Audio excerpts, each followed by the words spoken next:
جو ہے وہ واپس کاغذات نامزدگی اس کے لیے جمع کروا دیے جو سینٹ کی نشست خالی ہوئی ہے.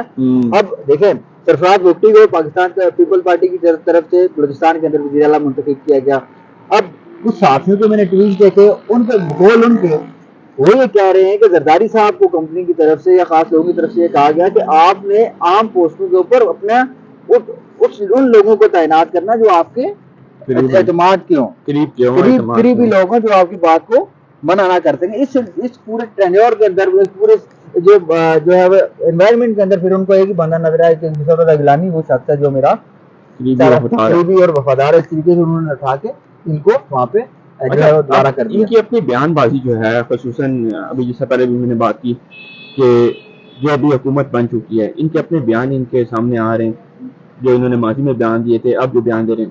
آج فیصل کریم کلی نے جو صدارتی ریفرنس تھا بھٹو کے خلاف سپریم کورٹ سے باہر آئے, انہوں نے جو بات کی, انہوں نے کہا کہ ہم لوگوں نے نون لیگ کا اس وجہ سے ساتھ دیا کہ ہم یہ چاہتے تھے کہ جس طرح 16 مہینے میں ہم لوگ پرفارم نہیں کر سکے تو اب نون لیگ مشکلات میں جو ہے پاکستان کو مشکلات سے باہر نکالے. اگر تو وہی سمجھتے ہیں اور انہیں یقین ہے, ان کی پارٹی کو یہ یقین ہے کہ اگر نون لیگ نکال لیتی ہے پاکستان کو مشکلات سے باہر, تو پہلے جب یہی دو سیاسی جماعتیں تھیں تو ایک دوسرے کے خلاف اتنی بیان بازی اور ایک دوسرے کو رائے گڑھ میں گھسیٹنا, اور پھر یہ بھی بیان آیا تھا کہ اب اگر ہم لوگ دونوں ساتھ بیٹھ گئے تو ہمیں اللہ بھی معاف نہیں کرے گا. مطلب اتنی شدت کے بیان پہلے دیتے تھے, اور اب واپس صرف عمران خان کے اگینسٹ یا پھر ایک جماعت کے اگینسٹ آ کے واپس بل بیٹھے ہیں. اور جو بیان بازی ہو رہی ہے وہ یہی ہے کہ پاکستان کو بچانا ہے, اور ہم نے ملک میں جو اتنی زیادہ مشکلات کھڑی ہو چکی ہیں ان کی جو رکاوٹ ہے ہم نہیں بنیں گے, اور ہم یہ کوشش کریں گے کہ جمہوری پروسیس چلتا رہے. تو آپ کیا سمجھتے ہیں یہ حکومت اتنا ٹائم نکال پائے گی؟ دیکھیں کیونکہ ایک اور جو بڑی بات ہے کہ جو آئی ایم ایف کا اگلا ایگریمنٹ ہونے جا رہا ہے, وہ آئی ایم ایف نے اگلا ایگریمنٹ کرنا ہے 3 سے 4 سال کا. یہ ایک بہت بڑی چیز ہے کہ آئی ایم ایف کو بھی پتا ہے کہ شاید یہ حکومت اتنا ٹائم نہ نکال پائے. ایک جو پروگرام تھا ابھی اپریل میں ختم ہونے لگا ہے, مارچ میں اس کی آخری قسط آئے گی, اپریل میں وہ ختم ہو جائے گا. جو نیکسٹ پروگرام ہے وہ 3 سے 4 سال کے درمیان ہونے جا رہا ہے پاکستان جو حکومت ہے اس کا آئی ایم ایف کے ساتھ, اور اس سے زیادہ ایکسٹینڈ وہ کر نہیں سکتے, آئی ایم ایف کو بھی پتا ہے. تو میرے اندازے میں تو یہ ایک green signal I M F کی طرف سے بھی ہے. آئی ایم ایف کو بھی پتا ہے کہ پاکستان کی جو جمہوری حالات ہیں, جمہوری حکومت کی رکتی نہیں ہے, تو 3 سے 4 سال سے زیادہ مجھے نہیں لگ رہا کہ یہ حکومت بھی ایکسٹینڈ کر پائے گی. کیونکہ اگر ہوتی تو آئی ایم ایف مزید جو بلومبرگ کے مطابق مزید وہ پروگرام ایکسٹینڈ کر سکتے تھے. کیا پوائنٹ آف ویو؟ دیکھیں سب سے پہلی بات تو آپ نے کی ہے کہ اس حکومت کے متعلق دیکھیں جو ایک سیاست دو چیزوں کے بنیاد کے اوپر ہوتی ہے پاکستان کے اندر. ایک تو نظریہ ہوتا ہے اور دوسرا یہ ہوتا ہے کہ آپ کا مفاد ہوتا ہے. جن لوگوں نے نظریے کے اوپر سیاست کی ہے وہ کبھی بھی جو ہے وہ بدنام نہیں ہوئے, ان کے خلاف سازشیں ضرور ہوئی ہیں لیکن اللہ تعالیٰ نے ان کو سرخرو کیا. اب جس وقت مفادات کی سیاست آ جاتی ہے, مفادات کے ٹکراؤ کی پیش نظر جو عوام پیشتی ہے وہ آپ نے پچھلے 16 مہینوں میں دیکھ لیا. اب جس وقت الیکشن ہو رہے تھے, جس وقت کیمپیننگ چل رہی تھی ساری سیاسی جماعتوں کی, اس وقت نون لیگ اور پیپل پارٹی آپس میں گتم گتھا تھے. اس وقت ان پارٹیوں کو شاید یہ بتایا گیا تھا نون لیگ کو کہ آپ کو ہم اتنا مینڈیٹ دے دیں گے کہ آپ زمینی حکومت بنا سکیں گے, اور دوسرا پیپل پارٹی کو یہ بتا دیا گیا تھا کہ آپ اپوزیشن میں بیٹھیں گے, یا پھر اس طرح ہوگا کہ کسی ایک جماعت کو یقین دہانی ضرور کروائی گئی تھی, جس کے بعد انہوں نے اس طرح کیا. نواز شریف کے اوپر بھی ذرا کمنٹ کر دیجیے گا, جب اسپیچ کرتے تھے نواز شریف, تو نواز شریف کی جو باڈی لینگویج تھی وہ کیا تھی, وہ آپ نے دیکھی ہوگی. بالکل ان کو میں نے پہلے بھی آپ کو کہا, اسی وجہ سے میں نے آپ کو پہلے بھی کہا کہ نواز شریف صاحب کو دلی طور پہ مکمل یقین ہے کہ ان کا مینڈیٹ نہیں ملا, وہ زبردستی سیٹ پہ آگے بیٹھے, اس لیے وہ خود نہیں بیٹھے. سیٹ پہ آگے انہوں نے اپنے بھائی کو جو ہے وہ بلی کی بکری بنایا. اب دیکھیں جو نواز شریف صاحب نے کیا وہ اصولاً جو ہے ان کو کرنا چاہیے تھا کہ ہم سب مل کر حکومت بنا لیتے ہیں, یا پھر یہ جس پارٹی کو مینڈیٹ ملا ہے وہ کر لیں. اس طرح انہوں نے نہیں کیا. اب جو یہ آئی ایم ایف والا معاملہ ہے, آئی ایم ایف دیکھیں, آئی ایم ایف ایک اسٹیبلشمنٹ, انٹرنیشنل اسٹیبلشمنٹ چلاتی ہے, رن کرتی ہے آئی ایم ایف کو. آئی ایم ایف نے جو پاکستان کو قرضے دینے تھے, پاکستان نے اس کو واپس بھی کرنا ہوتا ہے, جو پروگرام دینا ہوتا ہے. اب پاکستان کے پاس اتنے پیسے نہیں ہے کہ وہ پیسے واپس کرنے کے وقت تک آپ جس کو ان کو پیسے واپس کرتے لیتے ہیں, پھر آپ اس کے بعد اس کو ڈیل کرتے ہیں جی ہمیں مزید قرضہ چاہیے. اب پاکستان کے پاس اتنے پیسے نہیں ہے. پاکستان کے جو انٹرنیشنل میڈیا ہے وہ یہ رپورٹ کر رہا ہے کہ پاکستان کی طرف سے آئی ایم ایف کو یہ کہا جا رہا ہے کہ آپ جو ہمیں بنگلہ دیش ماڈل دے دیں. بنگلہ دیش ماڈل میں یہ تھا کہ 2-4 ارب ڈالر زیادہ تھے اور وقت بھی تھوڑا زیادہ تھا, جس کی وجہ سے اس کے اوپر اب یہ آگے جو بیٹھک ہوگی آئی ایم ایف کے ساتھ, آئی ایم ایف کیا ڈیل کرتا ہے. دوسری طرف جو عمران خان کی طرف سے خط لکھا گیا, دیکھیں اس کے 2 پہلو ہیں اگر آپ ان کو دیکھیں.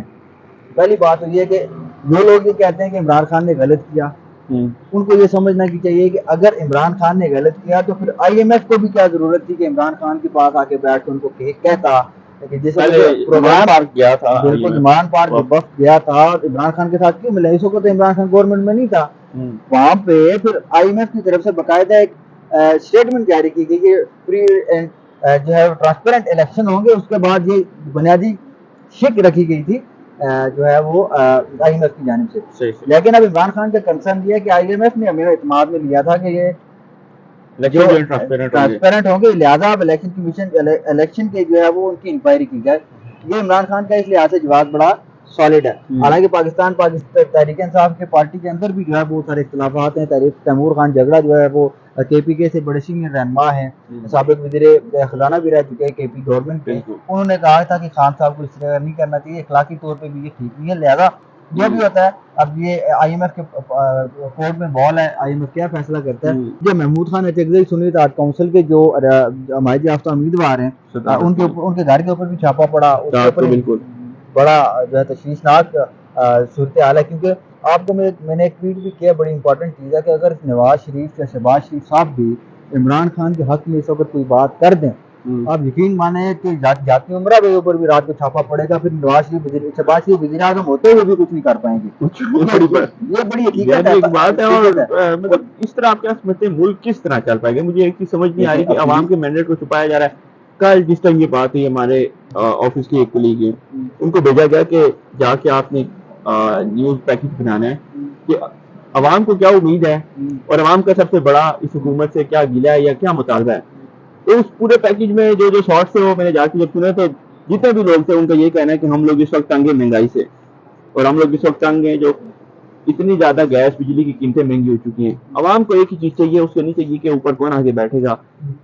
آپ کیا سمجھتے ہیں جو بھی حکومت آئے گی لانگ ٹرم کے لیے ان کی پالیسیز کو ایک طرف رکھ کے کیا یہ عوام کو ریلیف دے پائے گی کہ نہیں؟ دیکھیں بہت مشکل ہے. بنیادی طور پہ پہلے جس وقت IMF آپ کو قرضہ دے گا وقتی طور پہ تو آپ بہت ساری چیزیں بہت سارا ریلیف تو آپ دے دیں گے عوام کو، لیکن جو لانگ ٹرم آپ کے پاس پلاننگ ہے، پالیسی ہے، وہ ہونا بڑی ضروری ہے. اب پاکستان کے اندر جو مہنگائی کو کم کرنے کے لیے، بے روزگاری کو کم کرنے کے لیے ایک ہی راستہ ہے. اس کے لیے راستہ یہ ہے کہ آپ کی انویسٹمنٹ آئے. آپ کی جس وقت انویسٹمنٹ آئے گی آپ کی بے روزگاری کم ہوگی، چیزیں آپ کی یہاں پہ بنے گی، آپ کے ڈالر کا ریٹ گرے گا، ڈالر کے ریٹ گرنے سے مہنگائی کم ہوگی. ایک اور چیز میں اس میں آپ کی ایڈ کرنا چاہتا ہوں کہ مسلم لیگ نون کا ایک ادارہ ہے کہ مسلم لیگ نون نے ہمیشہ جب بھی سیاست میں آئے انہوں نے ایک ہی چیز پہ زیادہ زور دیا ہے کہ وہ جب بھی آتے تھے تو یا تو ان کا پل بنتا تھا، یا تو ان کی روڈ بنتی تھی، یا تو ان میں انڈر پاس میں. ان کی سیاست پلوں سے گزرتے ہوئے روڈ کے نیچے سے گزرتی ہے اور پھر فلائی اوور سے گزر کے واپس روڈ سے ختم ہوتی ہے. تو اگر تو یہ میگا پروجیکٹس ابھی بھی جاری رہے اس حکومت میں بھی تو عوام کو ریلیف میرے اندازے میں نہیں ملے گا. کیونکہ جتنے میگا پروجیکٹس میں کرپشن ہوتی ہے تو وہ اس کے بجائے یہی سارا پیسہ اگر عوام کی فلاح پہ لگا دیں، روٹی کپڑا مکان جو پیپلز پارٹی کا بنا رہا ہے، اگر اس کو سستا کرنے پہ لگا دیں، گیس بجلی کو سستا کرنے پہ لگا دیں، تو عوام ان کو مطلب اتنا پاکستان کے پاس یہ سیکنڈری چیزیں آپ کے میگا پروجیکٹ جو آپ کی فرسٹ پریورٹی ہونی چاہیے وہ یہ ہے کہ آپ عوام کو ریلیف دیں. عوام کو کھانے پینے کی ضرورت ہے، بنیادی ضرورت ہے، وہ پوری کریں. اگر تو آپ نے وہ پوری کر دی تو عوام آپ کو شاید اگلا الیکشن جو آنے والا ہے اس میں آپ کی کچھ کارکردگی بہتر ہوتی ہے، جس میں آپ پنجاب سے سویپ آؤٹ ہوئے، جس میں آپ پورے ملک سے سویپ آؤٹ ہوئے. مسلم لیگ نون یہ میرے اندازے میں آخری ٹرم تھی کہ جو لانے والے وہ بھی اب اس کے بعد سوچیں گے کہ ہم نے کیا کر دیا ہے اور کس طرح اب وہ مینیج کرنے کی کوشش یہ بھی ہوگی کہ آئندہ کس پارٹی کو ایک بڑی اہم چیز یہ ہے کیونکہ آگے کچھ عرصے کے بعد اس وقت آرمی چیف صاحب جو ہے وہ ریٹائر ہو جائیں گے، اس کے بعد بھی چیزیں بدلیں گی. اسی طرح کیونکہ اسٹیبلشمنٹ کی جس وقت پالیسی بدلے گی اور بہت سارے جو چہرے ہمیں نظر آ رہے ہیں وہ ہمیں نظر بھی نہیں آئیں گے، اور بہت سارے چہرے جو اس وقت ہمیں غائب ہیں نظر کبھی، جن کو ہم جانتے نہیں ان کو ہم جانیں گے.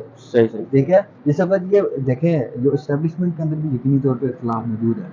اسٹیبلشمنٹ جو ہے وہ کچھ ہلکے اس کے یہ چاہ رہے ہیں کہ جو جس کو عوام نے مینڈیٹ دیا اس کو اوپر لایا جائے، اور کچھ لوگ ایسے ہیں جو یہ چاہ رہے ہیں کہ جن کو ہم لے کے آنا چاہتے ہیں وہی اوپر آئے. یہ بڑا مشکل ہوگا. حکومت تو آسانی سے چلے گی نہیں. اب یہ کہنا قبل از وقت ہوگا یہ ٹینیور پورا کرے گی یا نہیں، اگر کرتی ہے تو بہت مشکل ہوگا. اگر یہ کر جاتی تو پھر شاید ان کی سیاست ختم ہو جائے اگر انہوں نے پرفارم نہ کیا. اگر یہ نہیں چلتی تو شاید ان کی سیاست بچ جائے، کیونکہ یہ اپنی ناکامی کا اعتراف کر کے کہہ لیں کہ ہم سے نہیں چلے گا، جو نئے الیکشن کروائے اور نئے جن کو مینڈیٹ ملا وہ دوبارہ حکومت میں آئے. چلے ناظرین، اس کے ساتھ اس ویڈیو کا اختتام بھی کرتے ہیں اور اس دعا اور اس امید کے ساتھ اس ویڈیو کا اختتام کرتے ہیں جو پاکستان مزید خوشحالی کے راستے پہ چلے اور جو کام پاکستانی ہے اس کو اپنی زندگی بہتر کرنے کا اس حکومت کے دور میں موقع ملے. تب تک اپنا اور اپنے پیاروں کا خیال رکھیے. مجھے دیجیے اجازت, بلکہ ہمیں دیجیے اجازت. اللہ حافظ.